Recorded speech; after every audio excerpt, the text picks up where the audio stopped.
Amazing grace, how sweet the sound saved a wretch like me. I once was lost, but now I'm found.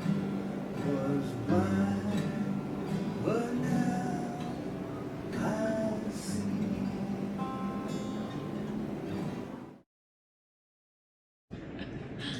First of all, thank you all for being here today. I'm excited to launch this program, Time Travel with Tom. And my name's Tom Higgins. I live over on Madison Street. I live with my wife, Mandy, who's over here. We have two adult girls, one that lives in Traverse City and one that lives here in Chelsea. I'm a naturally curious person. I love to learn about things, ask questions, and learn about what makes people tick. And that's really how I came to think of this program and why I came to the Senior Center with this idea. And with the 60th anniversary of the Senior Center, we thought it'd be a great time to launch this program. There's a lot of people that have incredible stories about their lives at the Senior Center, and we hope to capture some of that. As I was thinking about this, the word gather came into mind because it's really great that you are all here today. And in our lives, I feel like we sometimes are on our computer, or we're watching TV, or we're in our homes, or we're playing on our phones. And so the opportunity to actually be together in a group is special, and I'm excited to be part of that. And so thank you again for being here. And let me introduce Gary Munce. Gary.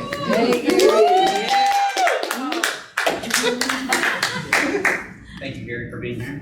You're welcome, Tom. I'd like to start, we're going to talk a little chronological, but first I'd love to talk about your life here in Chelsea, your family, how long you've been here, that sort of thing. All right, well, I firstly want to say something about what you said. I'm going to say it very simply. There's no place I'd rather be this afternoon than right here, and no one I'd rather be with than all of you. So thank you for coming. Chelsea. Joanne and I moved here 30 years ago, roughly. We came from a geodesic dome in Jackson County, where we were living out our hippie days. Geodesic dome, lovely place, idyllic, sweet. We had a child on the way. For those of you who know domes, know that there are few, if any, interior walls in a dome. Not quite right. The other thing was there was a lot of different levels in the dome that would be great for taking nosedives off of from a small child. We were both working in Ann Arbor. All of those factors said we need to move closer to Ann Arbor into a more family-friendly environment. So we looked for about a year, and we ended up, very luckily, buying a home in Linden Township, just about 11 miles north of town. We've been here for 30 some odd years. We continued to work in Ann Arbor, both of us. We retired, and we stayed in Linden Township.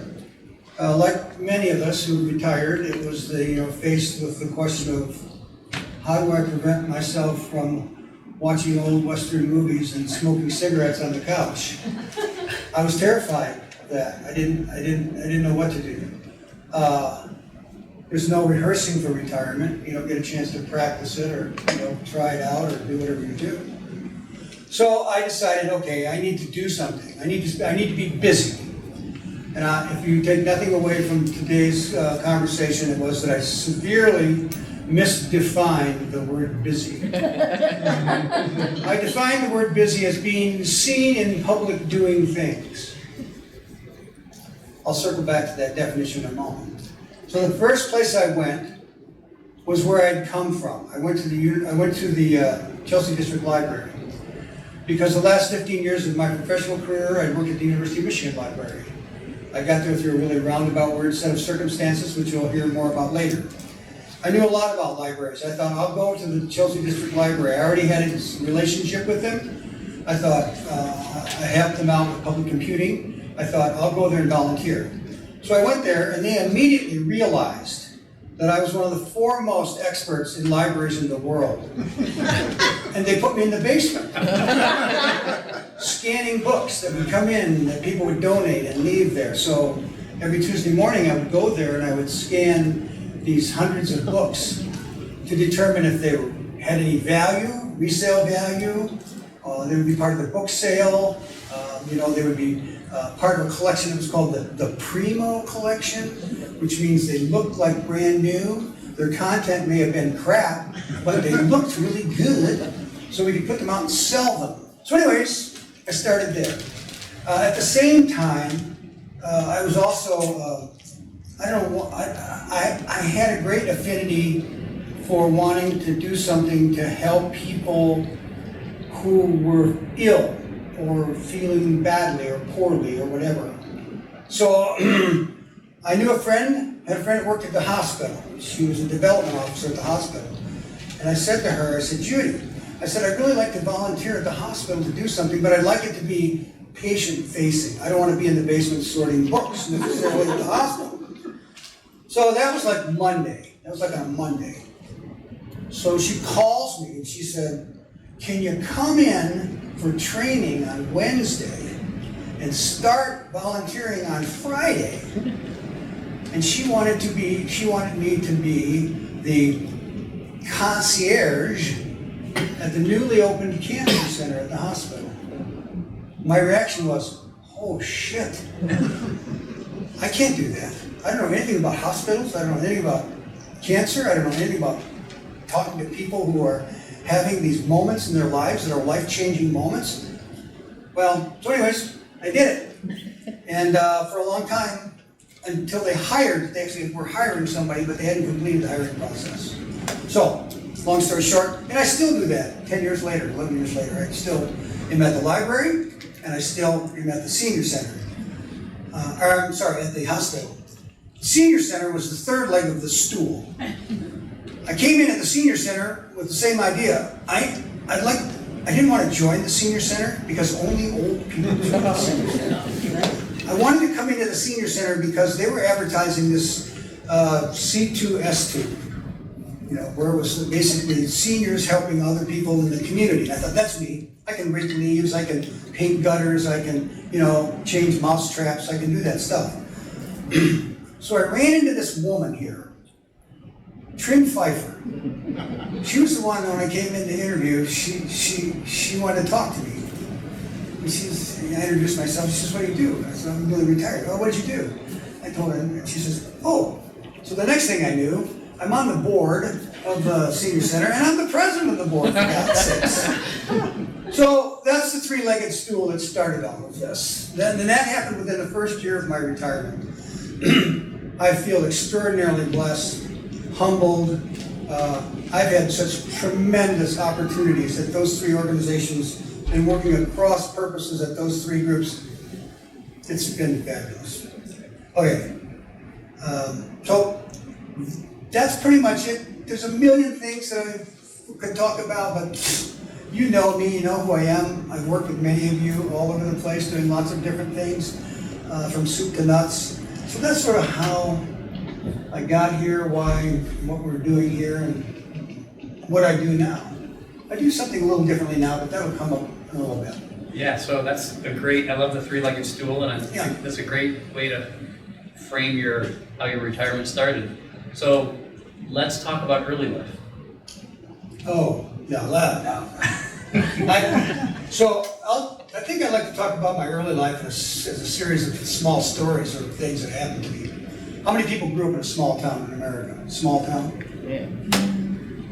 Yeah, I did. I grew up in a small town. Grew up meaning that my father, that building right there, is the railroad station in Durand, Michigan. My grandfather and my father were both railroaders, lifetime railroaders. My dad was Canadian. His father was a water tender for the Canadian National Railroad, meaning that he had a job where steam engines would run on coal and water. That was what made it go. And so the trains would come to near where he lived, and he would be the one that filled them with water. And so my grandfather, at the age of about 50, went blind for who knows what health reason at the time, and the family depended on my grandfather's job for their livelihood. This is very remote Ontario, northern Ontario. So what happened was, my father took over my grandfather's job, but never told the railroad that they did that. Because the only people that they really saw were the engineers and the firemen on the steam engines. And they were all good buddies, right? They all knew one another. So they weren't about to give up my granddad, because my dad had taken over this job. So anyways, my dad was a lifetime railroader. He came to Michigan because of a young woman. My mother is from southern Kentucky. My dad's from Ontario. They met in Detroit. The way they met in Detroit was, there were two brothers in Detroit called the Eckert brothers, Fred and Frank Eckert. One of the brothers married my dad's sister, and the other brother married my mother's sister. So suddenly, through the Eckerts, this family gets together, and my dad, who's this young buck Canadian railroad guy, meets up with this southern hillbilly from down south in Detroit, and here I am. So railroads. So that's how I got to be in Durand. My dad was making his way up the railroad ladder. Every 3 or 4 years, he'd find a new job that would, move him closer to the dream of being, rich and famous and whatever. So every 3 or 4 years, we would move. We moved to Durand when, at the end of my 6th grade year, going into 7th grade. We stayed in Durand for 4 years, 7th through 11th. 7th through 11th, we stayed there. My high school years, my class was small, 65 graduating members of my class. I did a lot of things in high school, most of them good. There are a few moments, I'll share one with you in a minute. But football, basketball, baseball, officer in the class. I couldn't get into the National Honor Society at my school in Durand because one of the English teachers in school, who was part of the National Honor Society's selection group that would select students to be in. My girlfriend and I used to hang out in the hallway at her locker all the time between classes, and that English teacher did not like that one bit. So I got blackballed from the National Honor Society. That's another story. I went to Wolverine Boys State. Any of you go to that thing? Did you go? No, but anyways, it was like, go there and mock government and that kind of stuff, and then come back. I was sponsored by the Rotarians. I went and did that in Durand. I guess I'm going to move the slides ahead a little bit here just to catch up with things. So we were the Durand Railroaders, of course. Come on, give it. Football, basketball, baseball, all that stuff in high school. As I said, stories in high school. Here's one of my fondest memories from high school. Rick, what kind of car did you drive in high school? 66 Ford Galaxy. A 66 Ford Galaxy. 289. Weird car. How about you, Tom? What did you drive? My first car was a 1960 Pontiac Bonneville. 60 pound. Wow. Mandy? I drove a Volkswagen. A Volkswagen. Wow. I walked and rode the bus. You walked? There you go. I didn't have a car. So my dad, the first car I remember my dad having was a 1948 Hudson. But my high school car was a Buick Wildcat. That's what my dad had. This car was like as long as this room, a block wide. So, a lot of things went on in that car. My fondest memory of that car. PG. I'm just kidding. She is, and I told Mandy that there were going to be stories that were going to come out today, and I wanted her to keep a close eye on Joanne. So in that that Buick, we'd go places, and it'd get time to go home, and on the way home, we would stop someplace out in the country to look at the stars, write poems, read books. So we were doing that one night. We were out there having a grand old time, and my God, the time just flew by. Suddenly it was time to go. We got to get home. And so we fired up the Buick, and it had been snowing. And it snowed so hard that the Buick was stuck. I mean, stuck. Because we tried to drive, on the tail and go sliding over. Anyway, we were really stuck. And so the thing was, okay, not a good thing. What are we going to do? No cell phones, none of that crap. That didn't bother me. What bothered me was what was going to happen when I walked into her house and her dad was there. And I had to explain to him why it is that we walked home.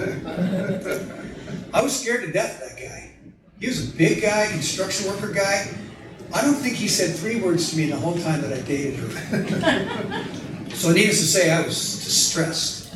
Got out of the car, started walking down the road. We walk 100 yards down the road. And here's someone who's put their trash out for pickup for the next day. Standing up right next to the trash can is a shovel. Opportunistic moment. We grabbed that shovel, we turned around, we walked back to the Buick, and we dug it out. Dug the Buick out. I would push, he would drive, we got it back on the road. Took off, drove down the road, took the shovel, put it next to the garbage can, drove home. Life was good. So those are my high school years. There's a lot of things like that that happened in high school. That was a very tender moment. The thing was, I said I was there from my 7th grade year through my 11th grade year because my father found a new opportunity in Port Huron, Michigan. And I had to leave Durand. And it's still a moment in my life that is unsettled. That was very, very difficult for me.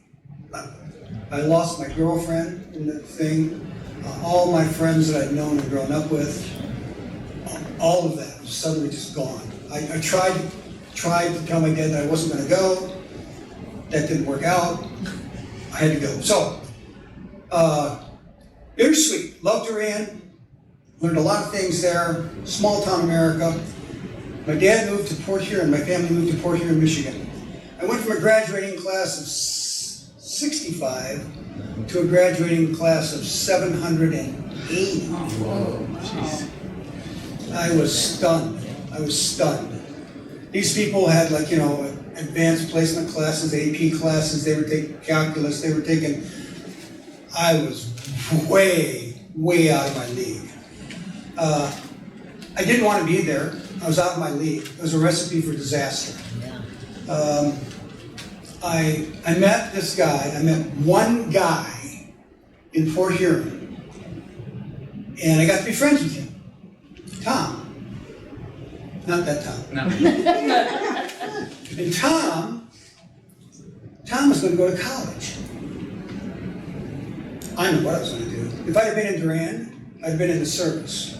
No question about it. That was the profile. Every one of my friends, directly out of high school, right into the service. That was 1964, 65. Tom says, I'm going to college. Tom says, I'm going to the University of Michigan. I said, shit, pardon me. If it's good enough for Tom, it's good enough for me. I applied to one college. I applied to the University of Michigan, and what the heck? I got accepted. It was just like, it's some sort of miracle. I mean, how did that happen? I don't know. But here's the next miracle. I actually graduated. God dang it! I graduated from Michigan. All right, some colorful stories from Michigan, the Michigan years. Woo, woo, woo, woo. Wow. I was in Michigan from 1965 through 1969. There was a lot going on. A lot going on. Students for Democratic Society, White Panther Party, John Sinclair, Punpla Munden, Tom Hayden. My hair was on fire. I was 17 when I got there. I had not registered for the draft. I registered for the draft in Ann Arbor, Michigan. It was tough for me because, like I said, I was already completely lost, floundering, and I had to go register for the draft. So I did all of that. My first year, my freshman year, was a total disaster. My grade point was a D-. I got a letter from the university saying that perhaps you want to think about concentrating your efforts elsewhere. Nah, no. I went back. You know, it is really, after all is said and done, you know, we think, for a long time I thought that I measured my life success through how much did I own, how much did I achieve, what did I get done. But really, it's the people you know and the connections you make along the way that make your life so much richer. That's really what it is. This is a classic. I met this guy who was forming a band, and he needed a place to rehearse. I was the president of Hinsdale House, East Quad. I said, well, surely you could use one of the rooms in the basement at East Quad to rehearse. And he did. And about 2 weeks later, he said to me, hey, you want to join the band? Well, we'll come back to this in a minute. He wanted me to play the bass in the band. I never played the bass in one second. I took all of the money that I had saved for college. I went over to Cardi's Music in Ypsilanti and I blew it all. I bought a bass and I bought an amplifier and off we went. Meeting that guy, playing music at college, a couple of things. Number one, I needed a support group in college, and the band was that group. The guys and the gals in that band were what got me through 4 years at Michigan. I wouldn't have made it without it. It also paid for my education. We played TGIF all over the campus all the time. I was making money. Tuition at that time, care to guess what my tuition was for one semester? 1,500? 500. $200. Oh. Room and board was $1,000. $1,200 and I'm going. That's my books. Okay. Facts, because that band, it took me to so many places. All of these demonstrations and anti-war protests and everything that was going on campus, they were all fueled by live music, having live music there. And we were hot stuff. We were the Long Island Sound, and we were making our way. At homecoming in 1969, at the IM building in Ann Arbor, the headlining act was The Doors. We were the opening act. Yeah. Let's hear some music. Woo-hoo! Hot damn! Hold up, So hold on. hold up your layer. There's the Long Island Sound right there. That's me on the left, your left side, the guy in the army jacket holding his hand up. Okay. And the guy that changed my life is this guy right here. Steve Welcome. That guy. Awesome dude. Cincinnati, Ohio. Blah, blah, blah, blah, blah. Terrific. Okay, so we went, and that night, we opened the show, we played, and we were fabulous. The Doors came out, and Jim Morrison was stone drunk. I mean, just off the chart drunk. He started cussing and swearing at the audience. He was throwing things into the audience. They booed him off the stage. They booed the Doors off the stage. And guess who came back on? Long Island Sound! Yeah, baby! Yeah! And you can read about it. You can look up the Doors in Ann Arbor and you'll read the whole musical story. So, here's something else that's really funny about this night.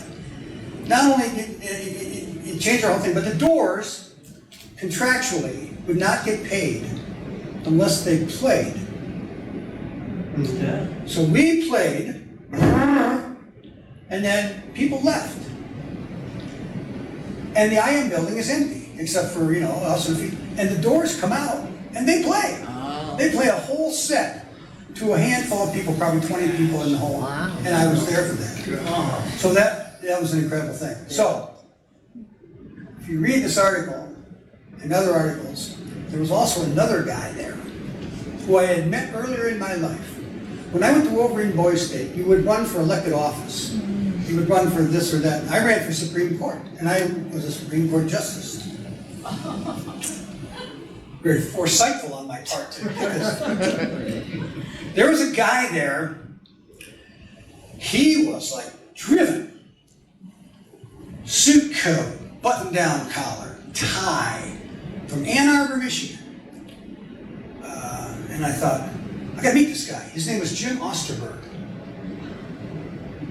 Jim Osterberg was also at this concert. And he said this concert changed his life as well. Because Jim Osterberg became Iggy Pop.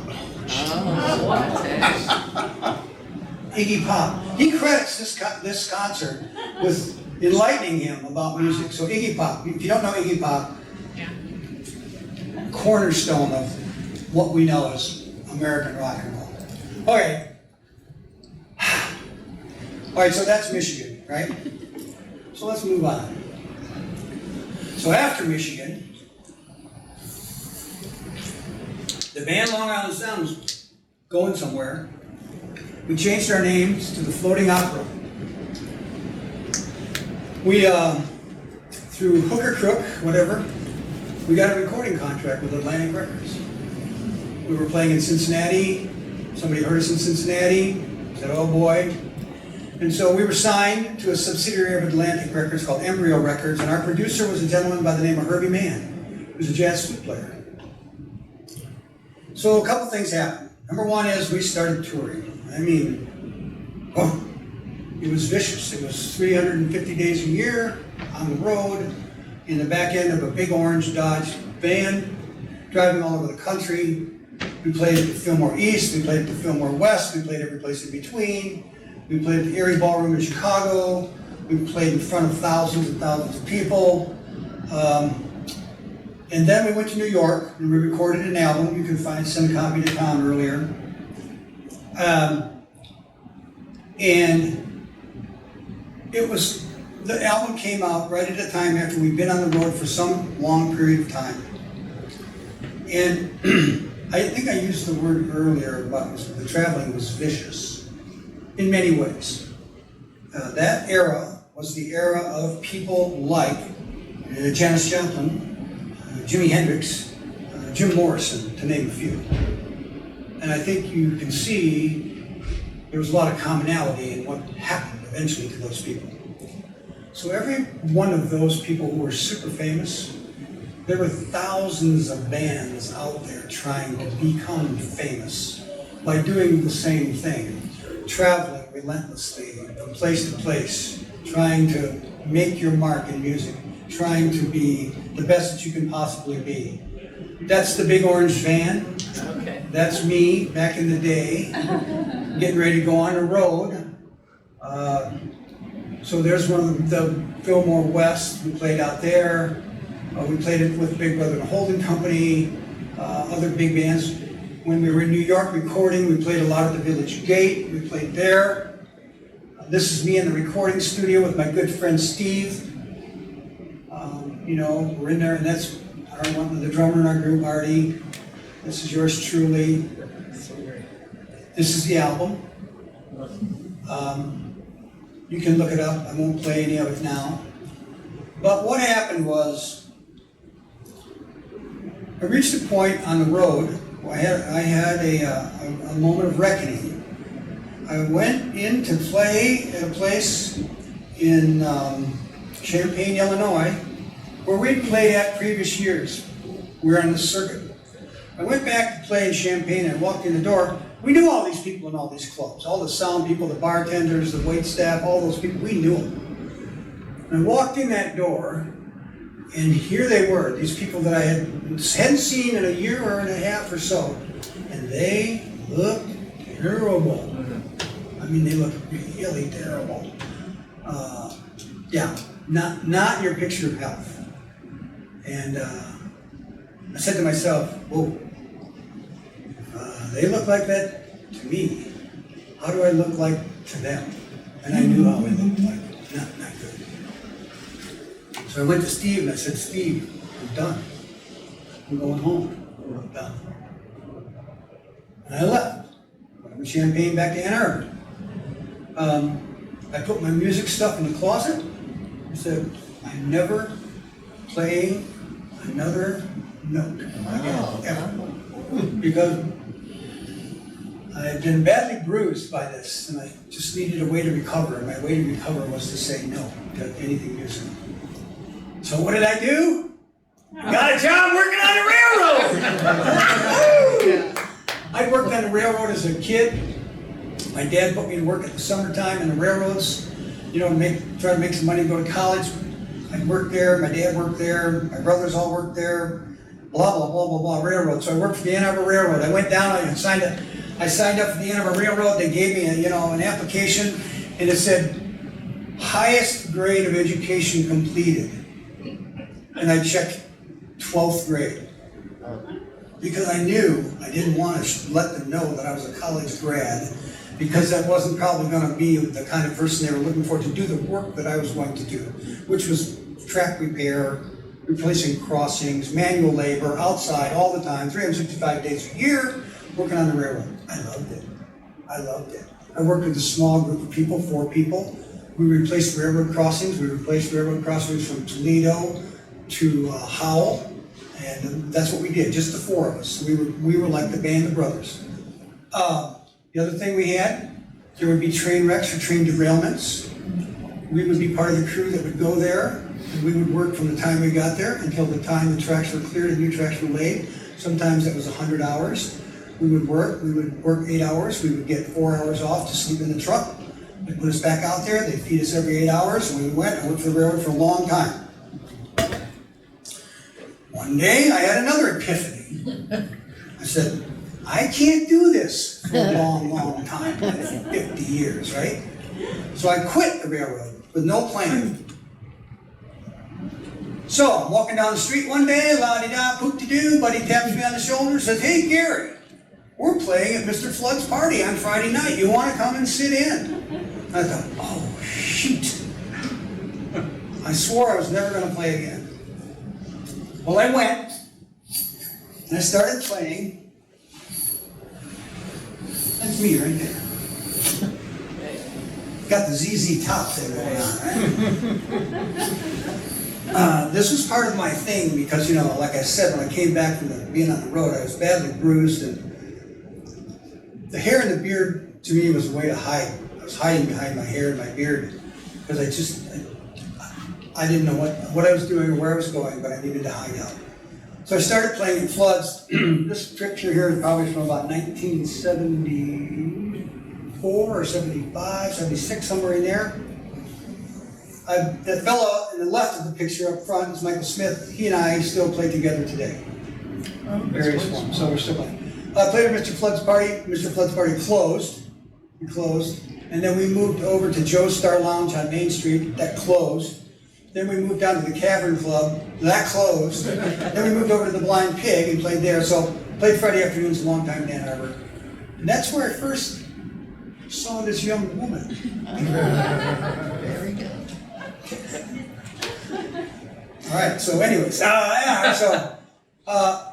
this whole time when I was working for the railroad, I was a big-time motorcycle enthusiast. I built that motorcycle. I built that from a bunch of pieces and parts. One of the places I lived with a guy who was an elevator mechanic and another guy who was a welder. And we built motorcycles in the living room of the house. Really great thing. Good, it worked out really good. I built that motorcycle, I had that for a long time. Then I said, I quit the railroad and I needed someplace to go. I ended up, of all the places I ended up at Ozone House. And I'm not quite sure how I got there. Somehow I knew somebody from my band era who knew somebody that had helped start Ozone House, and it sounded like a good idea. So How many people know about Ozone House? I used to work there. You did. Oh, you used It's all volunteer. And where were they when you worked there? And, Washtenaw? no, up. North Main? North Main, thank you. Yep, okay, I just North been Main. out of town, yeah. Yeah, North Main. We moved to long story. 1980 is when we moved into North Main. Before that, we were over at the corner of Williams and State Street. Anyways, I worked at Ozone House for, I don't know, 4 years. I made $5,000 a year.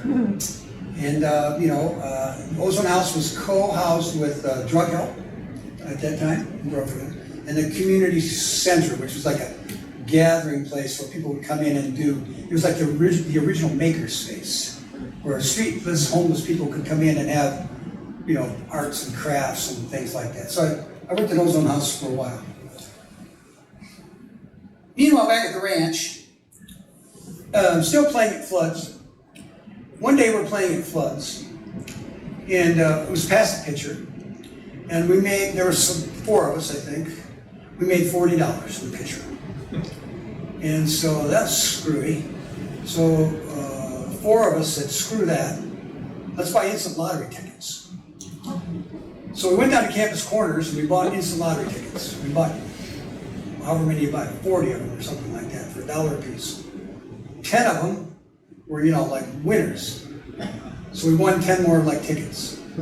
So we bought another $10 worth of tickets. And lo and behold, one of those tickets was a $10,000 ticket. Whoa.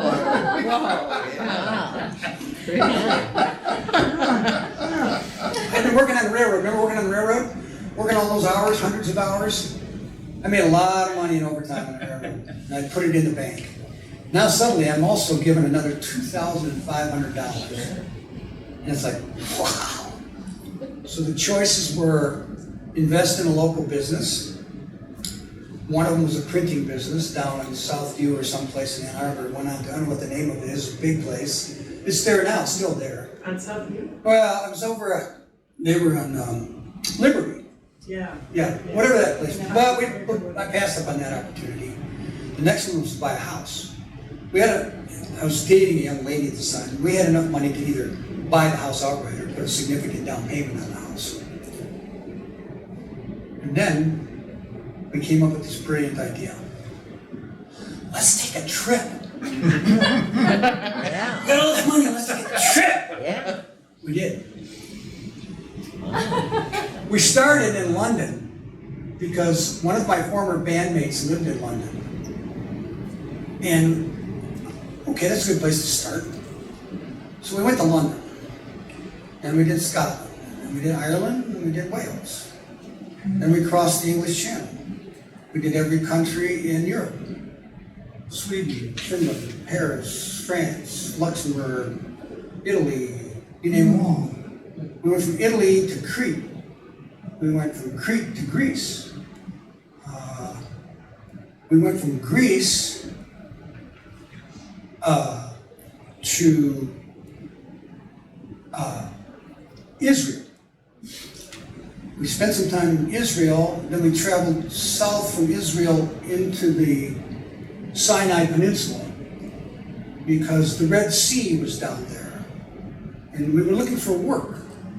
We worked along the way. So we ended up along the Red Sea, living in that thing. We worked for a resort. We were working in the kitchen at the resort. She was working in the, people would come to the resort from Northern Europe because it was on the sea, on the Red Sea, and they would vacation there. And she would serve the guests in the main dining room. I would serve the workers in the workers' dining room. That was my job.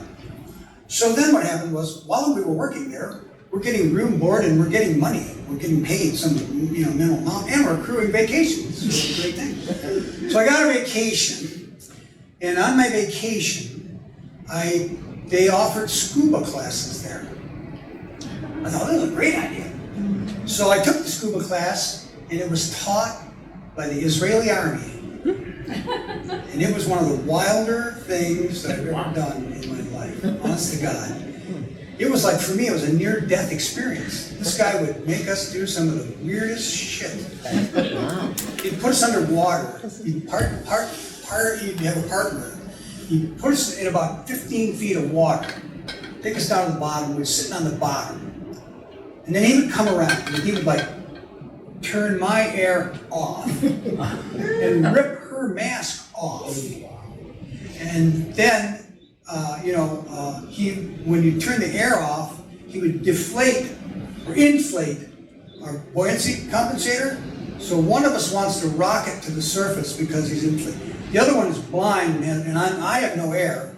Anyways, Yeah. learned a lot. So, but I graduated from the dining room because I got a job working with the people who would come down from Europe to do these diving tours. And so I would go on these diving tours with them, and I was the schlepper of the gear, right? I'd schlep the gear, fill the tanks, do all that kind of stuff, right? Okay, and this is a beautiful place, lovely place, gorgeous place. But that too came to an end. A war broke out in the Sinai between Israel and Egypt over who, anyways, came back home. Back home. I got a job. I still had the, stuff going on with my hair and beard when I was, anyways. I got a job, and I worked for a power plant constructor. They built power plants, Townsend Morton. They're like a mini Bechtel. Traveled all over the country, built power plants. I worked in the mailroom.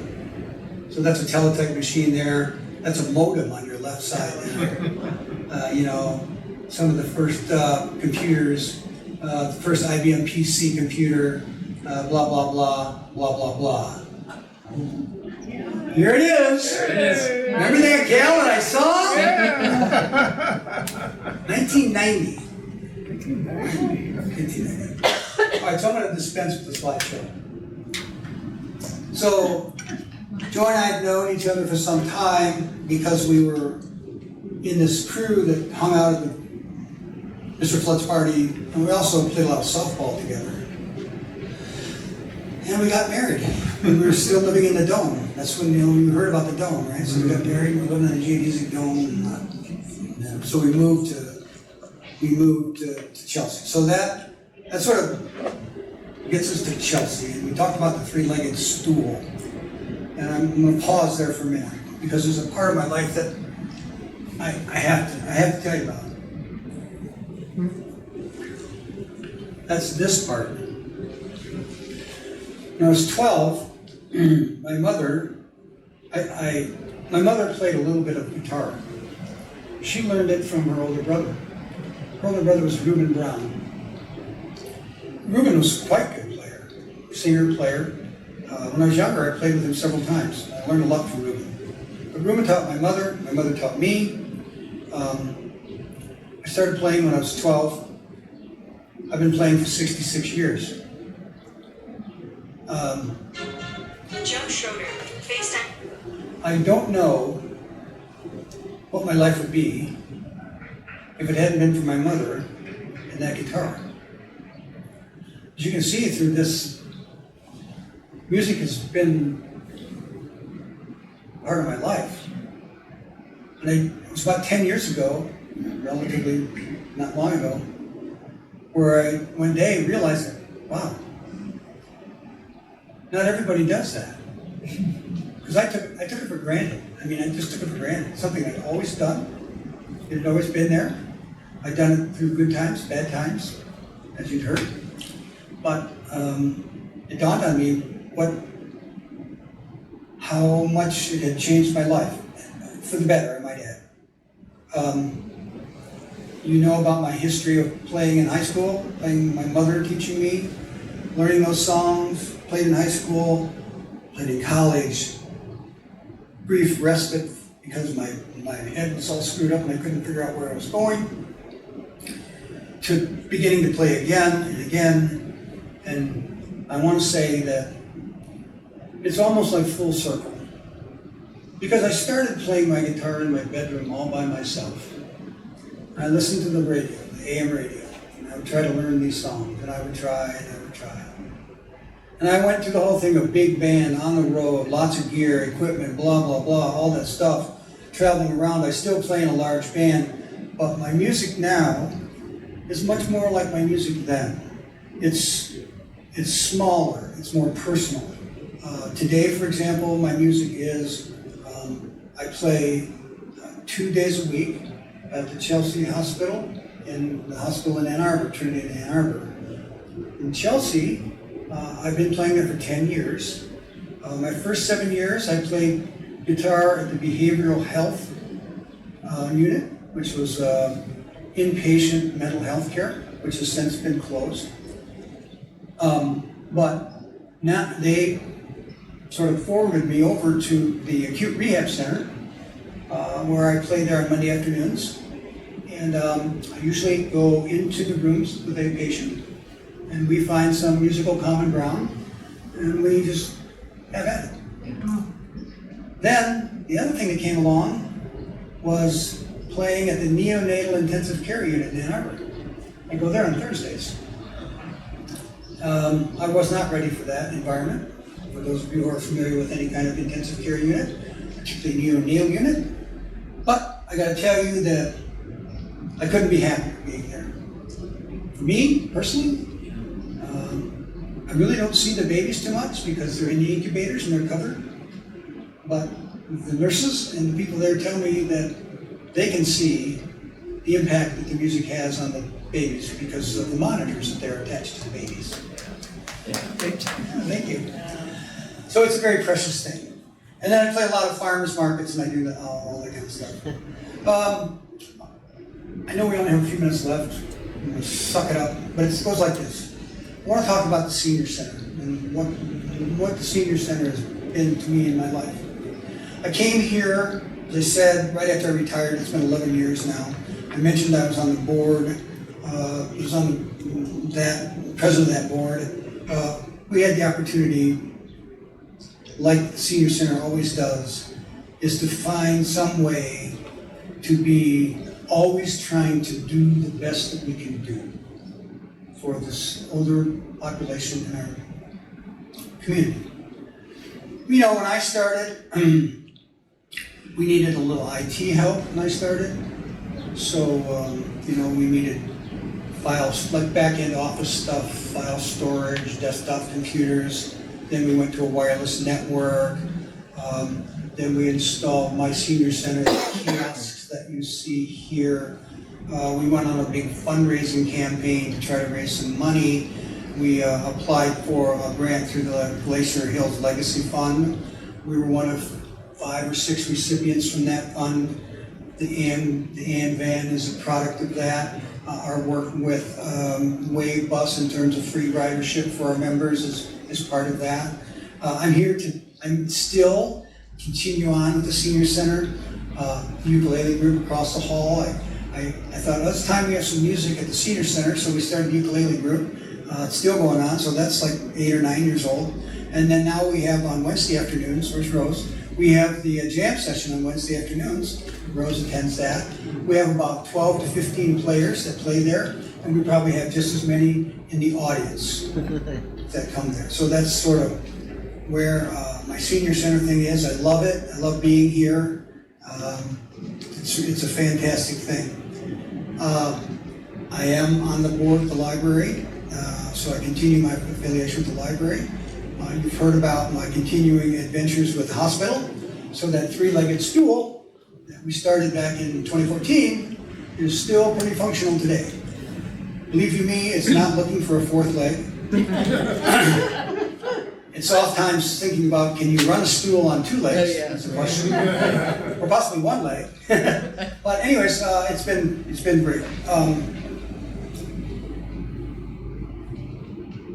Tom and I talked a lot about, this is, Tom's baby. And give him a big round of applause. Yeah. So we talked about today and how we wanted today to go and what would today look like. And Tom said some very nice things at the beginning. And I said a couple. I just want to say one more thing, and then I'm going to try out this guitar and see how it's working. Please. So, what do I think about life these days? What I think about is the past is past. I have some regrets, some remorse, but I've chosen to think more, not about that, but about what brings joy to my life. That's what I want to work on. I can't change the past, but I can make every day a special day. So that's sort of where I am today. I feel that, I've learned a lot from all of the people that I've had the opportunity to be associated with. I've learned such an enormous amount about life and people and how they respond to life. And that goes back to the whole concept of our lives are richer because of our connections and the ones that we spend our times with. So that's sort of the thing. We could have done this whole talk in 1 minute. That would have been what I would have said. So I'm going to try this guitar thing, and then we'll be on the road. Sounds great. Oh.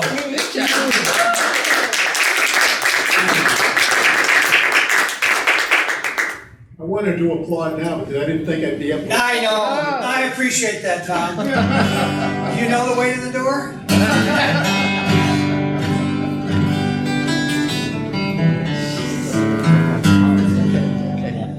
So, my lovely wife and I had this conversation about, you got 66 years of playing. What one song are you going to play? So I thought, well, I'll play a song my mother taught me. Amazing grace, how sweet the sound, saved a wretch like me.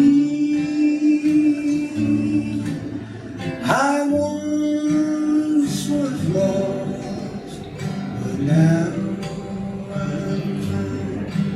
was blind, but now I see.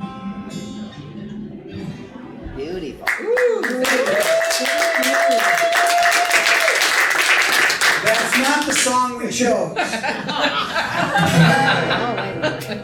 She was just 17, you know what I mean, and the way she was way beyond compare.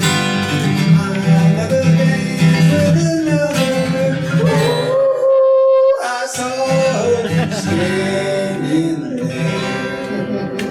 It wasn't that song either.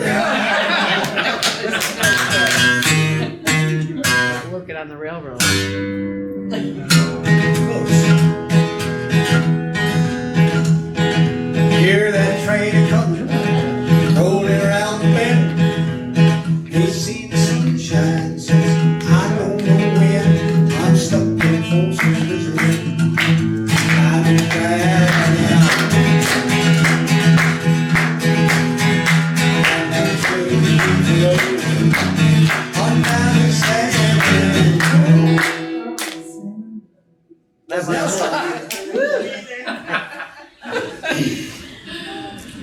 my wife has been an enormous part of my musical journey. She has. She's been my, my sounding board, my biggest fan, my most respected critic, and she's been there all the time.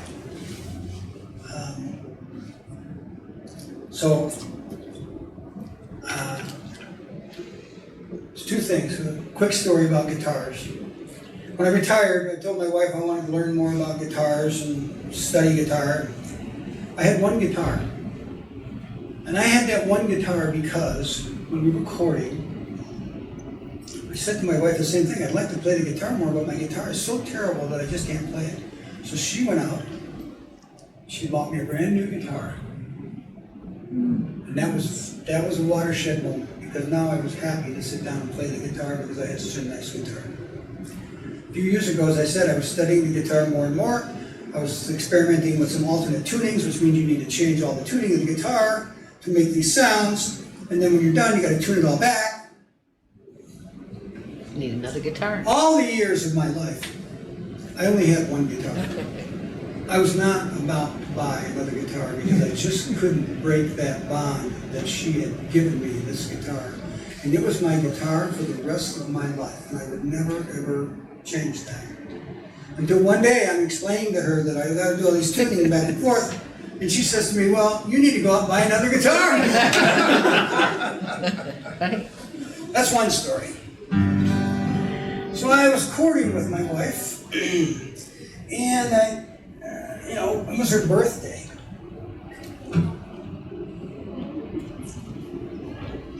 And I thought, wow, she's at work. I'm gonna take my guitar. I'm gonna go over to her office. I'm gonna play a little song for her. And this is the song. I chose this song. Joanne didn't know that I chose this song. So I got to her office, and I said to the receptionist, I'm here to see Joanne Munce. And she said to me, just a minute, I will see if I can find Joanne. She comes back, she says, Joanne's busy. Can you wait in this room here for a minute? I said, sure. So I took my guitar and I walked in there and I sat down. Pretty soon, everybody in the whole damn company was in the room with me. This receptionist had taken it upon herself to really make this a big surprise for Joanne. So Joanne walks in the room and she's like, what in the world is this? So I find myself coming to sing a song to my wife in her office. Suddenly I'm in the boardroom, filled with people, lots of people. I sang the song anyway.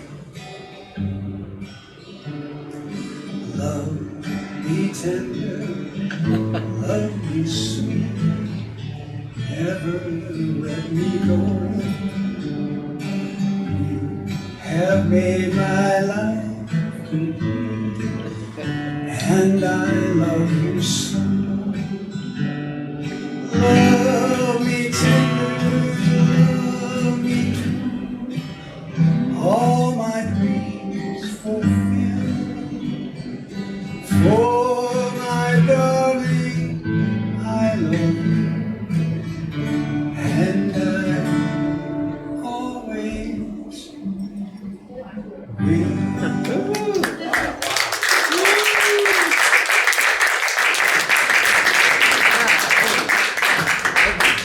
That's my story, and I'm sticking to it. Thanks, Tom. Thank you, Gary. Wow. That was quite an ending. Yeah. Thank you. Hand out the tissues. First of all, maybe like the rest of you, I'm going to be thinking about so much of what you said today.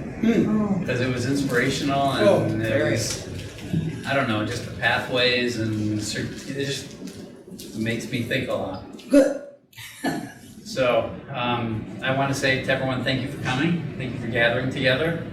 And a little secret is that I've started to learn to play the guitar. Oh, nice. I'm an absolute beginner, but I think I found the best teacher. It happens to be Gary Munce. And every time we're together, I'm inspired, and he's positive and encouraging, and the way he plays it and talks and sings is very motivating to me. So, Gary Munce, it's been my pleasure to get to know you better. Yeah. And thanks to all of you. Thank you.